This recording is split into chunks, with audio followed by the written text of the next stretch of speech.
Welcome to Hot Flashes and Higher Self, the podcast where midlife becomes your awakening.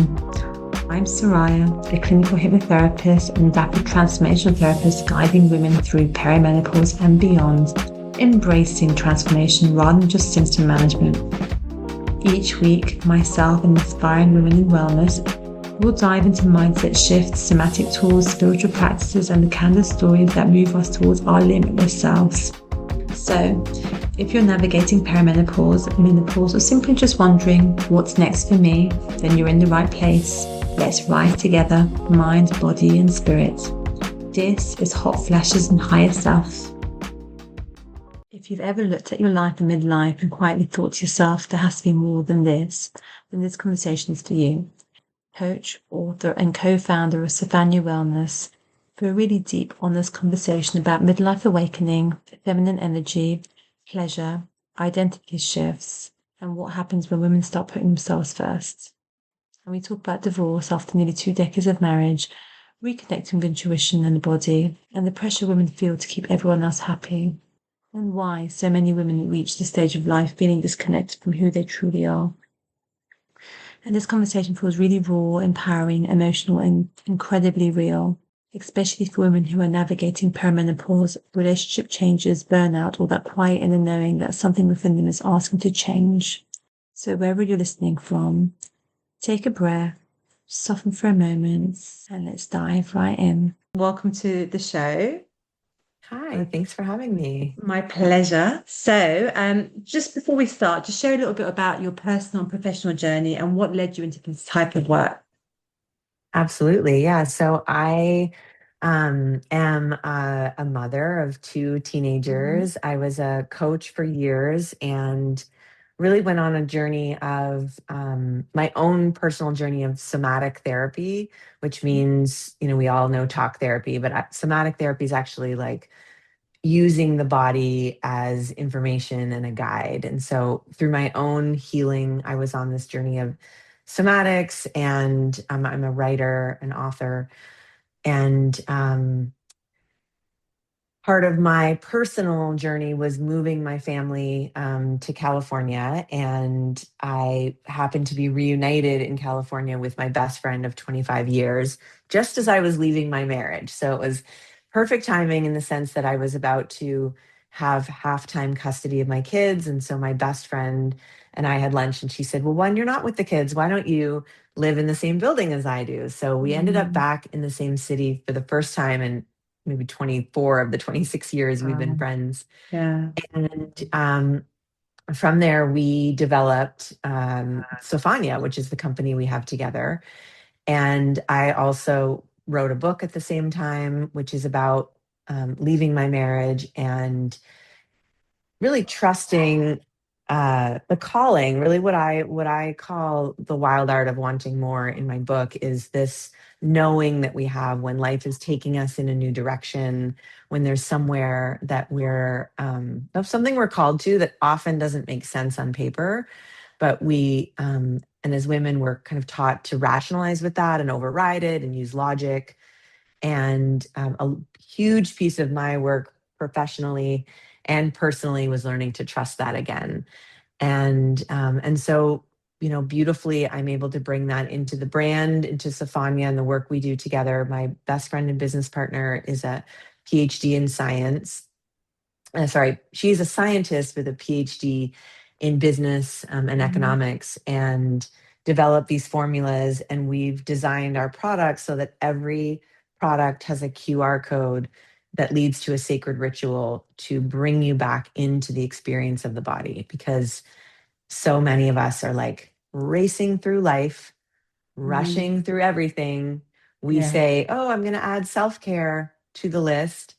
And that becomes one more thing we rush through. So the brand and my work personally and my work professionally, both as a founder and as a coach, is reminding women to come back to the body, come back into presence, and tune in to our, the innate wisdom that we have when we stop engaging, in the exterior everywhere. So I would say that's the through line of everything I do, both as a writer, as a mother, as a founder, and as a coach. Wow, yeah. So I have a few questions about that. So firstly, so you said that you got divorced after how many years were you married? And that obviously I, that's a big time in your life as well. yeah, I was divorced. I was married for 17 years, Oh, okay. and I have two beautiful children. I Mm-hmm. had a beautiful life. It was everything that we're supposed to want on the Mm-hmm. outside, and it was lacking intimacy. It was feeling I felt like we were strangers. We were roommates. We Yeah. were doing the business of marriage really well. Mm-hmm. But I had lost touch with with intimacy with myself and understanding of my, again, connection Mm-hmm. to the creative and, innate being that I think us women as we have, but when we get kind of so busy in the world, we disconnect from. And so 3 years ago is when I started my divorce journey. Wow, okay. Mhm. So yeah, because that's a long time. That's nearly 2 decades to be with somebody. So to then leave that and then to start anew, that's very brave as well. Yeah. Yeah. 20 But years we were together, 17 yeah, married. It's a wow. lifetime. I mean, Mm, it was a lifetime. And, I'm not one to hold on to regret. I don't think it really yeah. serves us. Mm-hmm. But I do think we see a lot in the rearview mirror when we look back. There's Mm, wisdom. of And I did a course. lot. I'm launching a book in about 6 weeks. My book will publish. It's called Blow Up Your Life: The Wild Art of Wanting More. And Mm, in writing the book, it was a journey of sort of looking in that rearview mirror and asking, like, how had I built this life that looked yeah. so good on the outside, but left me feeling so alone? Mm, And what is it that we as women compromise mm-hmm. and trade for what we call safety, what we call love? Yeah. It's the familiar, isn't it? I think you get so used to it and it's scary to kind of come out of that and go to the unknown territory and start Definitely. afresh. But I think this is very common with women our age. I mean, if you don't mind me asking, Anya, I'm assuming that we're approximately the same age. How old are you? Do you mind me I will asking? be 49 tomorrow. Same age. Yeah, yeah, Yeah. So yeah, this is a time when, I think we do evolve as people, right, from how we were yeah. 20 years ago. And I think that's what happens in a lot of relationships as well. When you kind of grow apart, when one person's evolving, they want different things to Yes. the other person. And I've Yeah. seen that quite a bit. And I have it's an interesting thing because it's like, is it perimenopause? Is it, Mm, what is it about this season of life that has us reevaluating, leaving these marriages, leaving yeah. these, contracts? And I do think some of it is hormonal and Hmm. evolution. We sort of we're not like caught in our children, if we have them, need us differently. Hmm. Um, and I just think we're waking up to, for me, I looked at my life and I was like, oh my gosh, I'm theoretically halfway through my life Mm, and I want more. yeah. And like you touched on this, I had been on a personal growth Hmm. journey and a spiritual awakening journey. And I had Mm, done plant medicine and I had stopped drinking alcohol and I was doing healing. I was, in therapy and he wasn't. And mm, he wasn't interested in going on the journey. yeah. And I did, I think many of us do. I really believe if you have a willing partner that is willing to keep growing and keep evolving, Hmm. that it's possible, but we just, like you said, we grew apart and yeah, we just became, as we do, we're supposed to become different people. Yeah. course, this is all part of Hopefully. like, being on earth. It's the school we're learning and we're evolving through that. And it's a spiritual thing as well. Like you said, we get more in touch with spirituality and what life is all about. And that's evolution. Like we can't stay the same. We have to Yeah. be uncomfortable to evolve. So yeah. And so you were together for a long time. And during that time, were you a coach as well? Or did you change careers after you divorced? No, I mean, we were married a long time, so I had a few careers. I was an actress, I taught yoga, and then I went into sales and marketing and was raising my kids. So I was always working Mhm. while raising kids. I was kind of always in the juggle. Mhm. And um, when we moved, we lived in Chicago for most of our marriage. And then one of my greatest desires from the moment we met was to live in California. And it took me about 13 years to finally say, like, we need to move. Like, this is on my Mm. path. And I think that was actually one of the catalyst moments of the beginning of the end of our marriage, was like really standing for what I wanted Mhm. and knew that I was meant to do, even though it didn't make sense on paper and it wasn't what he wanted.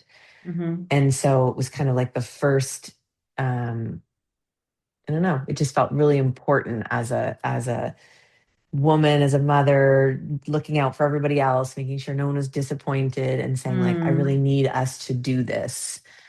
And I took a pause from coaching. I was coaching at the time, and I took a beat. Like, I was just like, okay, I had a podcast at the time. I was coaching clients, and I just said, I need to focus on my family and get us moved. And then shortly after that, I'm we were probably in California for 2 years before I um, knew that I was ready, that I wanted to leave. And I did keep coaching. I mean, it looks a little bit different. What I'm offering has changed Mhm. because I've changed, and now much more in the feminine, in the somatics, in working with women who are feeling, the abyss of what might be ahead, Mhm. and the pull of what's comfortable, Mhm. and needing guidance through um, how we can navigate that and do it from a place of inner trust and from the feminine. And I am a pleasure coach as well. So I really, Mhm. um, the somatics and pleasure being a very potent kind of mix. Like, I Yeah. know that for me, grew up with pleasure as like later, right? Pleasure is the reward, and a disconnection from my own pleasure. It was always in relation to another person. So Mhm. for me and for the women that I work with, like the sovereignty of our pleasure, Mhm. that we're reclaiming that, and that's helping to guide us through what can feel like a really scary time. When you say pleasure, what kind of pleasure, Anya? All kinds of pleasure. Yeah. I studied with Mama Gina, who wrote a book called Pussy, a Reclamation. Okay. And I worked with her for about 18 months. And so, yeah, pleasure as in reclaiming pleasure, our sexuality, our sensuality, our relationship to our bodies, and really like understanding why it feels so taboo, why it feels so um, tricky for so many of us to really name and claim, and go into that territory as mothers, as wives, as Mm. ex-wives.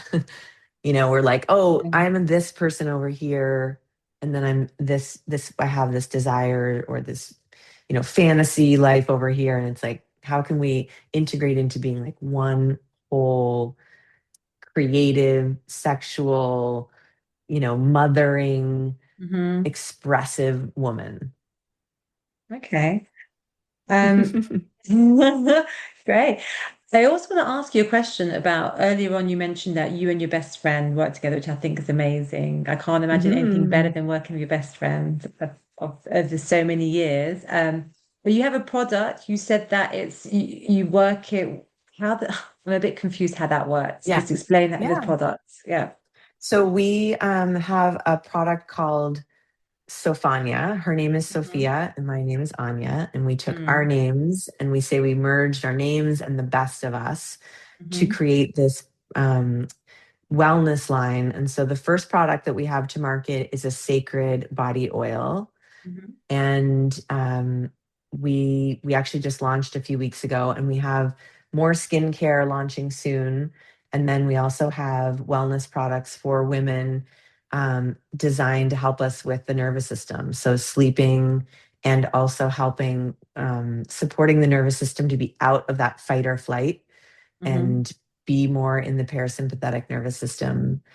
So really women at our age who are Hmm. waking up at 3 in the morning with anxiety, we're really looking to support them with better sleep and rejuvenation. And yeah, so it's been a beautiful journey of bringing her science background and my background and best friends. And, it's interesting, like, it is, as you said, you can't think of anything better. And also, we went into it with a lot of clarity because we've both been married and divorced. We both Hmm. had businesses, partners Hmm. that went wrong. And so we Mm. really went into this with the intention of having, sovereignty again and Hmm. intimacy in business. Hmm. Like, Hmm. we want to preserve our friendship above all else. We want to have clarity about, what if it goes wrong? How do we Hmm. navigate the what ifs, which so many of us don't do in our 20s when we're Hmm. navigating, partnerships of any kind. Yeah, no, yeah, of course. But so how are your products different to regular products like on the shelves, like regular aromatherapy with different essential oils? How would you describe yours to be different? Yeah. So, the body oil, for example, Mhm. is, 5 different organic cold pressed oils Hmm. and, a beautiful, jasmine and rose scent. And Sophia is, incredibly intuitive, is an angelic channel as well as being a PhD. And so Mm. when she was traveling the world, working with clients, she lived in 25 countries, and she had clients who had all of these symptoms and problems. And she Hmm. really just said, like, I really need to find a solution for this. And she downloaded this formula, this recipe, in Mm. one sitting. And then she took her scientific background and went and sort of researched, like, well, okay, what happens if we add this oil and this oil? Hmm. And these oils penetrate the layers of the skin. They're incredibly nourishing. Women at our age, we tend to be losing, we're sort of notice a change in our skin. We tend to be Hmm. drier Yeah. and we sort of have less elasticity. And so these Hmm. oils are going down to those lower layers of the skin, Hmm. um, and nourishing from the inside. So the quality of the product, what we call the frequency of the product, the way the products are formulated, they're manufactured in California by an all-female manufacturing plant, Hmm. which is incredible. We went in and we met the women who were, at on the line. Was beautiful, and we're sold only online, so we're not in stores. You can go to the website, Only and in the US though, for now. You're not doing international shipping. so we can ship internationally. Hmm. Um, yeah, and so we are not officially distributed internationally, but we have had some clients, order to Canada, and we are able to ship. So it might cost a lot to ship at the moment because it's not Right, distributed okay. there Yeah. officially. Yes, but currently we are distributed and manufactured in the US. Okay, no, it sounds great. Yeah. And I just love your whole story. It's Oh, thank amazing you. how, you spent 2 decades with someone, were able to leave them and then, meet with your best friend and move in the same building and start a business together. It's great. I love it. And empowering Yeah. women with your products as well. So Yeah. yeah, I always good. say, like, every woman leaving a marriage should have a best friend, a circle of women. Like, in centuries prior, before we were sort of all separated out, Mm, this is what women did with each other, right? We midwifed each other through the most beautiful and painful times of life. mm. And I believe that that is something that's really, it's just such a gift to have another woman in your corner when you're going through the hardest moments of life. Absolutely. I think that, like you said, having good friends, female friends is so important, especially as you get older, because the friends you have in our age are very different to when we're like children. You kind of, Yeah. I think it's harder to maintain that friendship. And also, you don't have time for all the stuff that comes with people that waste your time as well. You kind of are very selective over who's in your life, I feel, because you're very busy, right? Yes, So, I agree. And I think there is something about this discernment that happens in our 40s yeah. about the energy and the time and who we're willing to, it's like if someone doesn't add to my Yeah. life, then There's no they're not point. No, in. I completely agree. And also, I think this is the thing, when they call it the midlife crisis, we are at the point in our lives when we really can't be bothered with the crap. We just want to enjoy our lives and be ourselves and not trying to please others so much as we used to, right? And going with Hmm. the flow and Hmm. being the peacekeepers. That's very common with women. We're always peacekeepers and trying to make Hmm. everyone happy. Yeah. Yeah. It's an epidemic of making other people's feelings our responsibility. Yeah. And it's women primarily that feel that. And, Yeah. I see that with a lot of my clients, they internalize it and then they get sick because they don't speak Hmm. their truth and, they develop autoimmune diseases. So I think it's so important and empowering to be able to just to speak your truth and do what you're doing on you. It's amazing. It's great. Thank you. Thank you. Of Yeah, it's really fun. course. Yeah. So why do you think so many women reach midlife feeling disconnected from themselves, their desires, or even their bodies?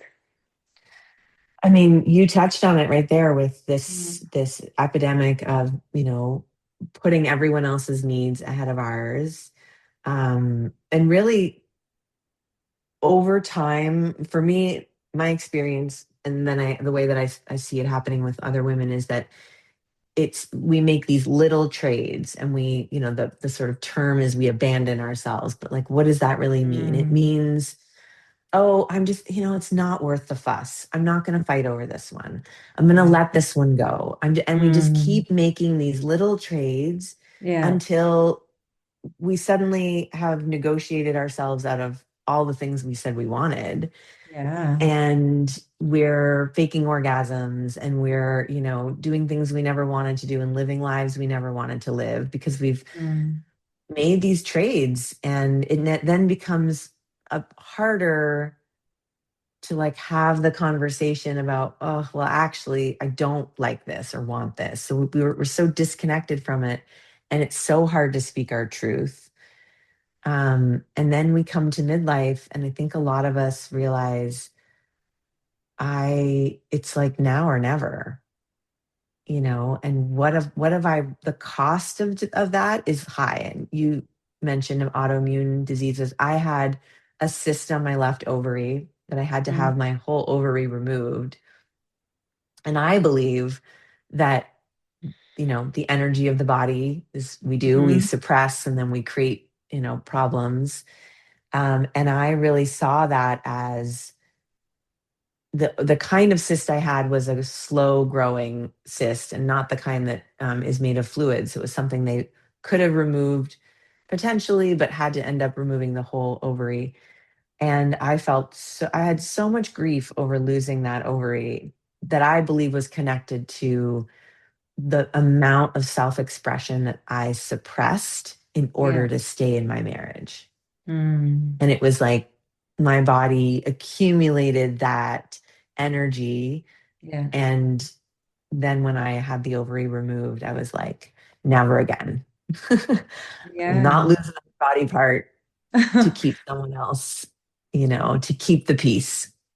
That's really powerful. That's so true. That's what happens though with a lot of women. They do, like you said, just hold stuff in, let things go, and then eventually they get to a point they're like forget who they are, what they actually want. Yeah. Yeah. And that's this, what do they actually want? And then the follow up I always ask is like, and do you believe you can have it? Yeah. Yeah. Yeah, because because we've some people talked think they're ourselves too out of it. old. Yeah, they think, they're too old, they're past it. But actually, I feel this is the point of our lives when we actually should be doing what we want because we're midway, right? Mhm. We don't want to waste Hopefully. any more time. Yeah, hopefully. Yeah, we don't want to waste any more time. There's so much to do, so much to explore and to be ourselves. That's why we're here, right? Hmm. Hmm. Um, and you speak about softness, embodiment, and feminine energy. But for many women, slowing down or receiving can feel deeply uncomfortable. Why is that? Because when you slow down, well, I believe in order to listen to our intuition and to really Mm, connect with our inner wisdom, we have to yeah, quiet. yeah. And the first thing that shifted my trajectory was starting a meditation practice. So I taught yoga for years, but I wasn't a meditator. I was a mover. And I would move and do yoga, and that was great, but it was all like Mhm, movement. And then in 2017, I started a meditation practice. And every single morning, I would get up at 5 o'clock before my kids, and I would sit down for 10 minutes and meditate and journal. mm, And it was profound because I had to just learn to sit with stillness and the discomfort of all of the chatter and all of the worry. And then to write, which is the second piece that I think is so important, journaling, because we start to then, we're like, oh, evidence of what is going on in my mind and evidence of what is on my heart. mhm, And if we don't give ourselves time and space for quiet, we can't mm, listen, we can't hear. And so mm, instead, we're constantly responding, right? We are yeah, reacting to the stimulus that the outside world is giving us, but we have to make time and space to slow down and to quiet. And it's wildly uncomfortable because what emerges is mhm, not always what we want to hear. And I think in midlife, especially, it's like, oh, I can't avoid that anymore. yeah, And so when yeah, we're quiet and we slow down and we soften, we also have to be willing to say, oh, this is alive for me. This is coming up for me. And maybe it's time to stop avoiding the conversation, or maybe it's time to really stay curious about this desire that I suddenly have, or this thought that won't stop. I suddenly really want to move and it doesn't make sense, or I want to change my job, or I want, you know, to leave my marriage, or whatever it is. mm. I think we cover up dissatisfaction with busyness. Yeah, you're right. That's what we do to kind of ignore the feelings, just staying busy, Mhm, busy, busy, and not sitting with how you actually feel, right? Not even being aware of the feelings because they're scary. mhm, mhm, Yeah. And it's very easy to be busy in the society because we've constantly, like you said, we're always switched on. There's emails, there's phones, there's always mhm, something to keep us occupied. But yeah, I think meditation is a real game changer mhm. and journaling, like you said. Yeah. And then the third thing that I always, in it, and it evolved for me, right? It started with meditation and then Mm, journaling. And then this piece about bringing the body in. Like, yeah. you can Hmm. change your energy in a moment by dancing. Just get up, Yeah. put a song on, Hmm. dance, move your body, like get into your body and feel, because we're Mm, avoiding the feelings. yeah. Yeah, I think that's right though. It's, it's so easy to change your mindset just by moving your body, even like dancing. For me, it's running. Like I run and Hmm. just take out the tension whenever if I have any anger, I just go run. And that releases that Hmm. as well. It's an easy fix really in the moment. Yeah. Yeah. Yeah. So no, that's really powerful. Why do you think so many women feel guilt around prioritizing themselves, their pleasure, or their needs? Mm. I mean, I think we've just been told for Because so men many don't. years. Yeah. Oh, I know. Yeah. Yeah. It's really built into the structure. I mean, I think patriarchy is very alive and well, and it is by design to keep women disconnected from their power. Mm-hmm. And, a woman who's disconnected from her pleasure is easier to control. Mm-hmm. And that's ultimately what the whole point was, right? To keep women, um, if you think back to sort of, the church and patriarchy and Mm, how it all started, it's like women who were disconnected from their pleasure, were disconnected from their voice, or, then they were less disruptive. mm-hmm. Um, and women, yeah, I think we're more easily controlled. And so I think that we have a lot of unlearning to do when it comes to prioritizing ourselves. And whether it starts with like time and slowness and I think like the bubble bath gets a bad rap as like, Mm, it's self-care isn't bubble baths, but I'm like, if self-care is a bubble bath, I'll take it. Start somewhere. mm-hmm. And interestingly, it's a place of some, immersive somatic presence. And it's like baby steps, because what real true prioritizing ourselves is like using our voice to say, Mm-hmm. that's not okay. I don't want that. I know this is something that is going to disappoint you, but this is how I feel. Yeah. And those things are really hard when you're not connected into, I am okay as a person. I am okay in the discomfort, right? They're all kind of connected. Yeah. No, that makes sense. So going on to like libido, for obviously women our age, Hmm. it's quite common you Hmm. lose your libido. Do you think there's more to it than just the hormones? I do.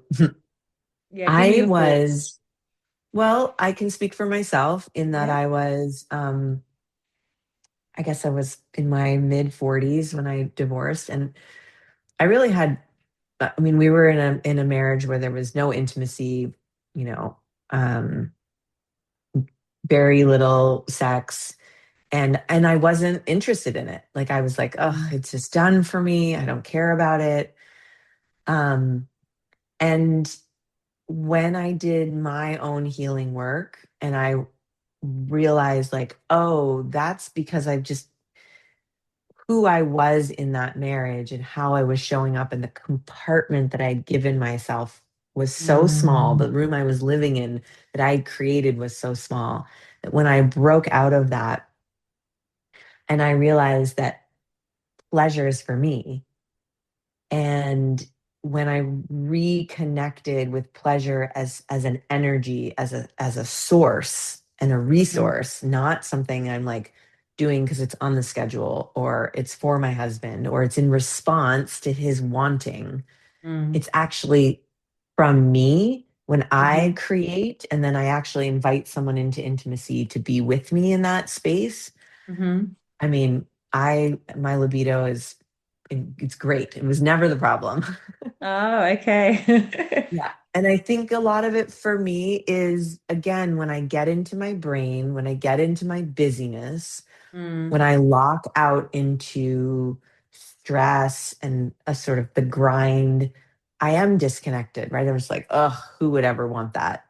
mm, But when I make space and I slow down and I have my clients create a self pleasure practice that's just for them, right? And like invite libido is like, what is libido? Like, is it desire? Is it a wanting? Are we trying to achieve again? Because a lot of us are like, oh, I'm trying to like get an orgasm and get on with my day.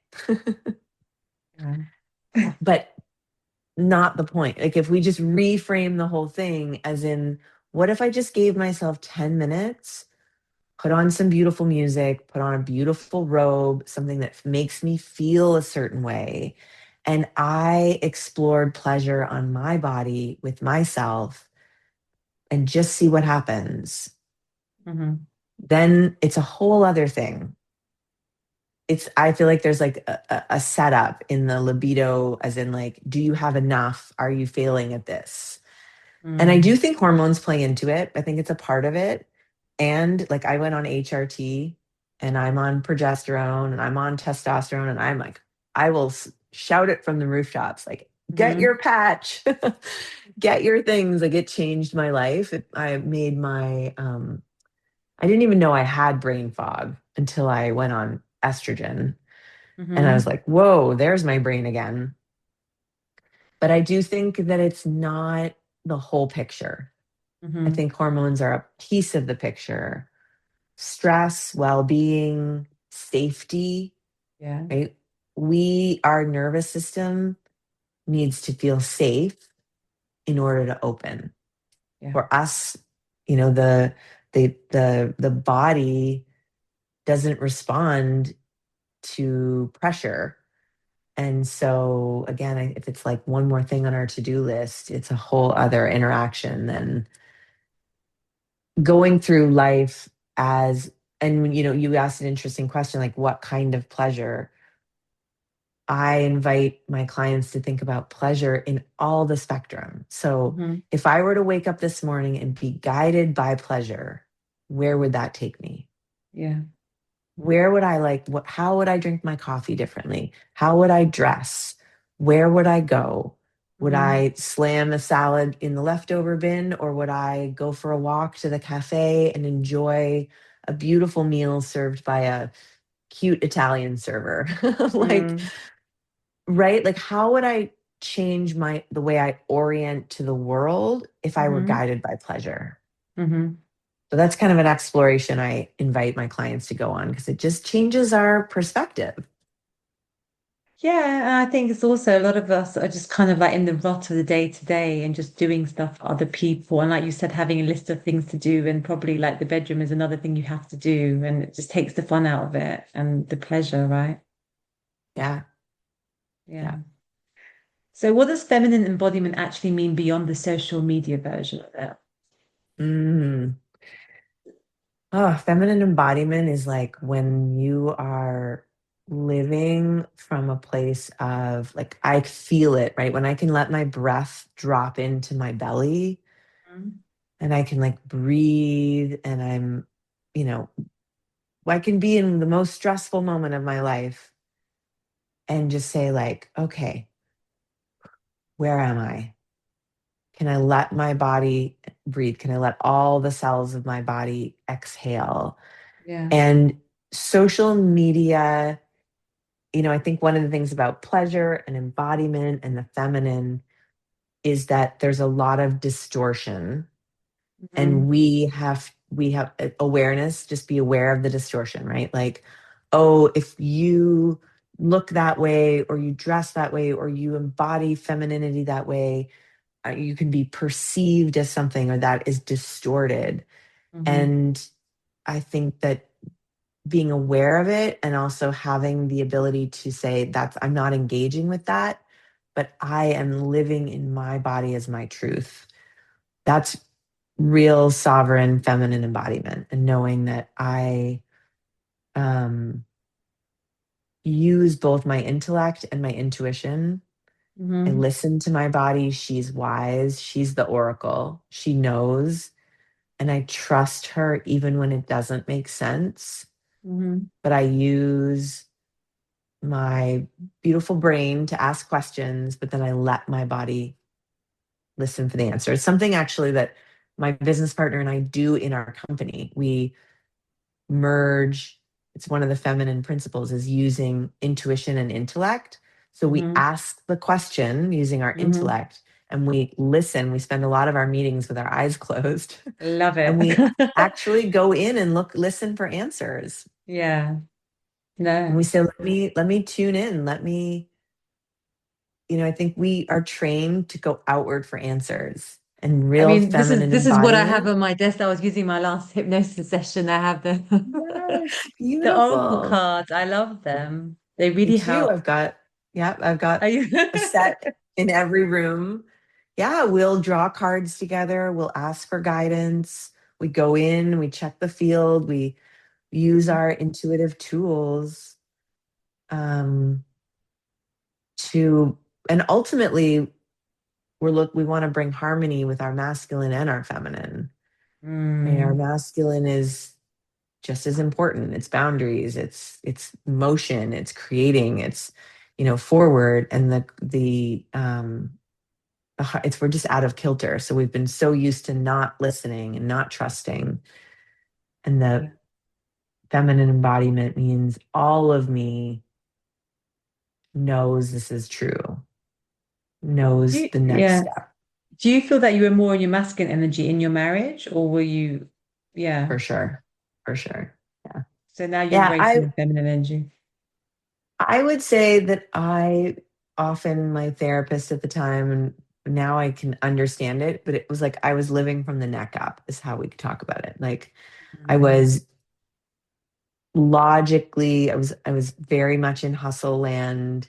I actually think now that burnout is something that happens when we're not embodied, because Hmm. we can do the same amount of things when we have a bigger capacity, but it's driven by the right like a resourced woman. I'm in my body, I'm in my pleasure, I have space, I'm taking rest, I have intimacy, I have boundaries. I can get a Mm. lot of things done as in a different way of being resourced than when I'm just like in hustle and I'm in my masculine. Yeah. Yeah, no, that's true.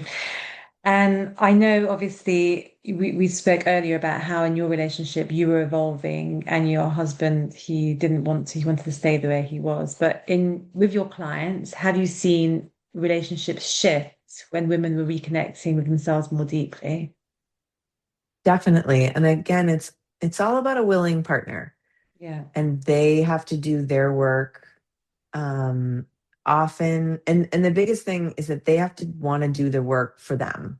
It Mm. can't be, it's much harder if it's like tainted with I'll do it for you. Yeah. That never, it often, not never, it often comes Yeah. slingshots back. Hmm. When two people are willing to be in vulnerability, to be in authentic vulnerability, and to say this, the way that we form masks and characters and defenses, often when we're young, and then Hmm. we engage in intimacy, we engage in relationship, and often those masks and characters are in relation with each other. And so Mm. when there's a rupture and there's an evolution and there's someone who wants to pivot out of that, Mm. it requires like a real willingness to kind of break it all apart and very carefully build back the pieces that they want. And Hmm. it absolutely can be done. Um, but it takes, yeah, two people really willing to be in real vulnerability with each other, Yeah. and like doing their own work on their own simultaneous paths and then working together. Yeah. Yeah, that makes sense. And how can women navigate identity change in midlife without feeling selfish or fearful? Mm, I don't know if you can. You can't. I think it's okay. I think it's actually about like, what is it? What's wrong with being selfish? What is Yeah. that you're told, right? Like, Yeah. what's As the women, problem? we're What's not supposed to be selfish. well, right. So I would say Yeah. it's the problem with the word, Mm. and then what's the story around the word? And do Hmm. you want to have that story anymore? That's the work that I do in dismantling the kind of story that's running this. Usually there's a story, and we have to kind of Yeah. really look at it and be like, is that true anymore? Do I want it? And I just don't think we get through life without fear.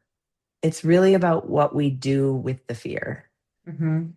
And are we willing to walk forward anyways?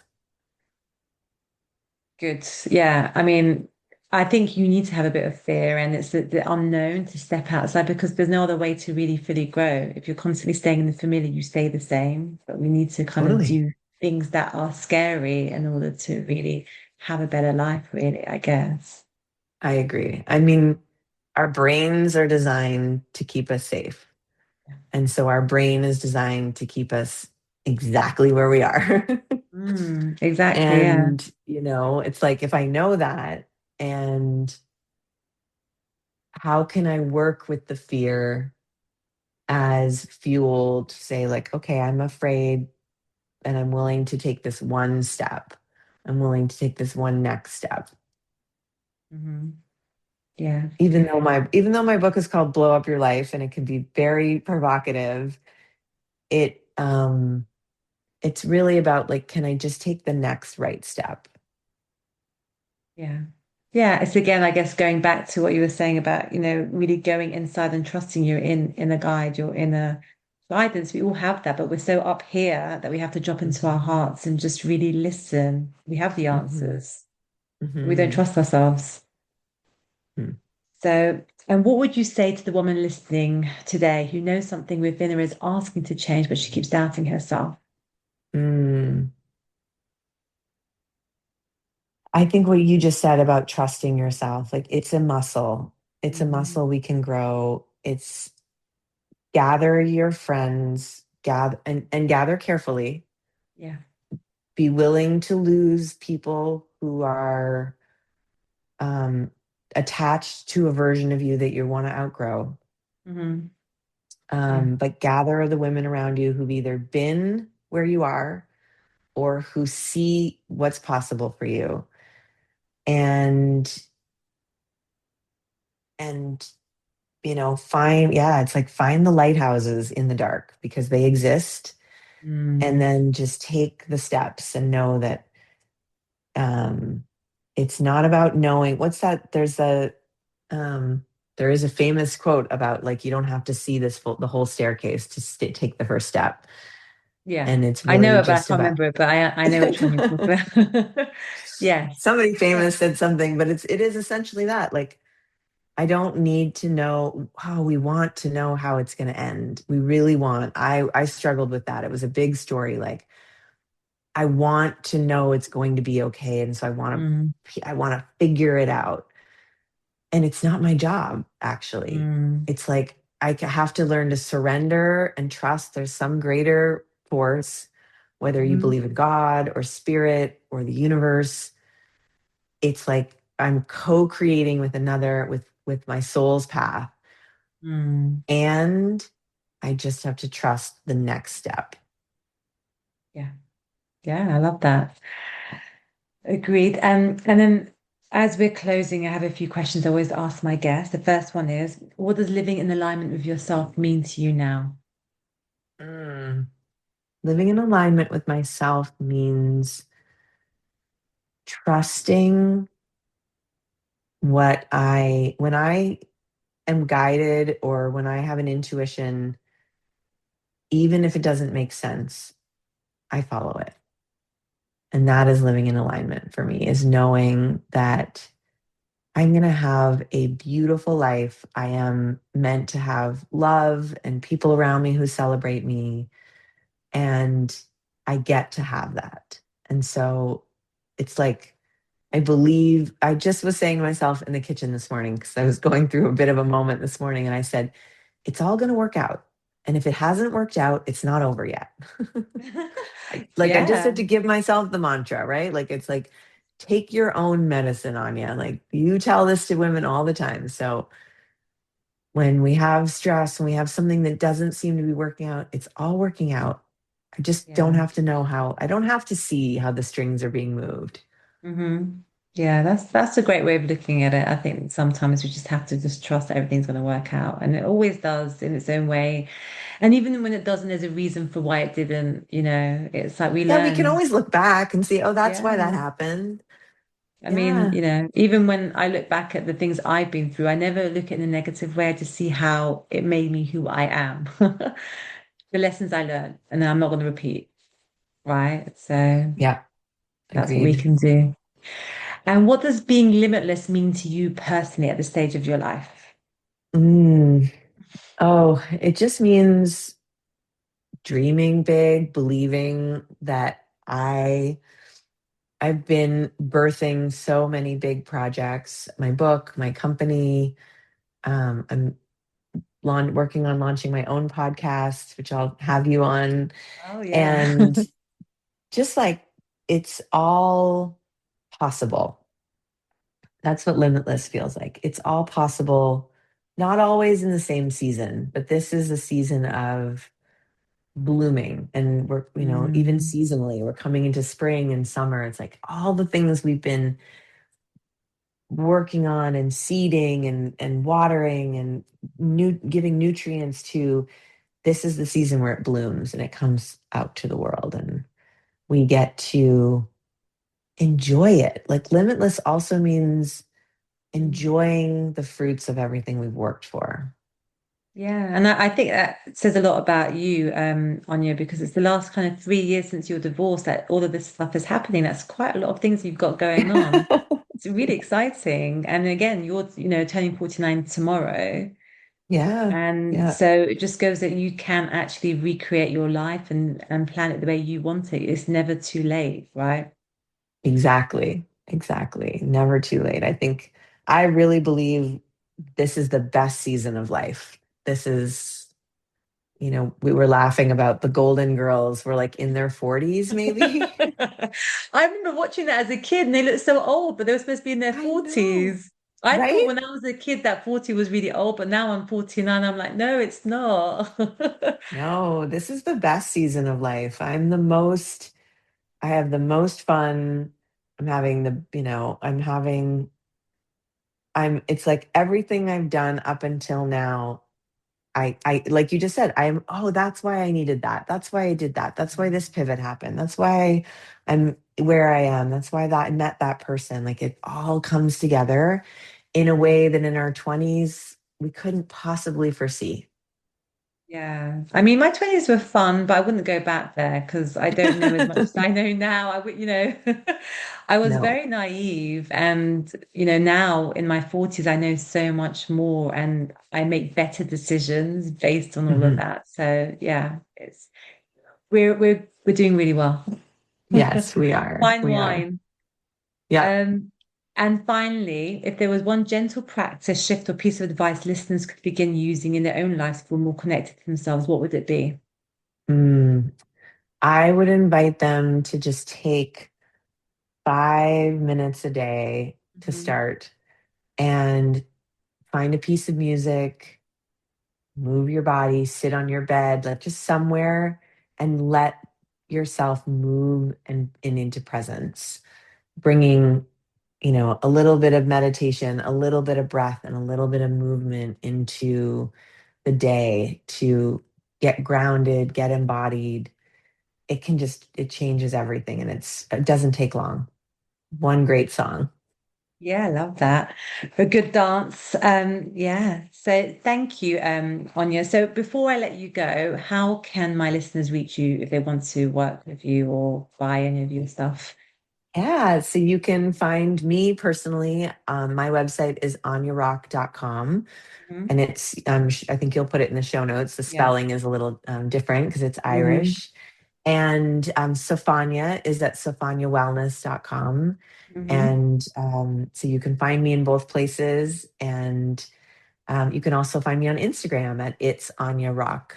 So I'll give you all of that to add to your And show for notes. clients, because you're based in the US, so for clients, because we're in the Yeah. UK, you work online as well, right? Yes. Yep. I work exclusively online, and I'm also always doing retreats and traveling. So I do, but the majority of my work is online. So we can accommodate any time zone. Okay, that's good to know. All right. Well, Yeah. thank you so much, Anya, for your time and for meeting you. It You. was great. And It was wonderful. we'll speak soon. Bye. Thanks so much for listening to Hot Flashes and Higher Self. And if something in today's episode spoke to you and you're feeling ready for deeper support, then you can book a one-to-one session with me. I work with women around the world to help them shift from stuck to self-led. And if you're craving real connection, movement, rest, and reset, then check out the women's retreats I host. They're a beautiful mix of healing, hot yoga, incredible food, and soul deep conversations and connections. And you can find all the details at www.ls-therapy.com or come hang out with me on Instagram at Limitless Self Therapy. And you can also reach me directly anytime at soraya@lstherapy.com. I'd love to connect. Take care of you, fill that cup of yours, and remember, your next chapter is already unfolding.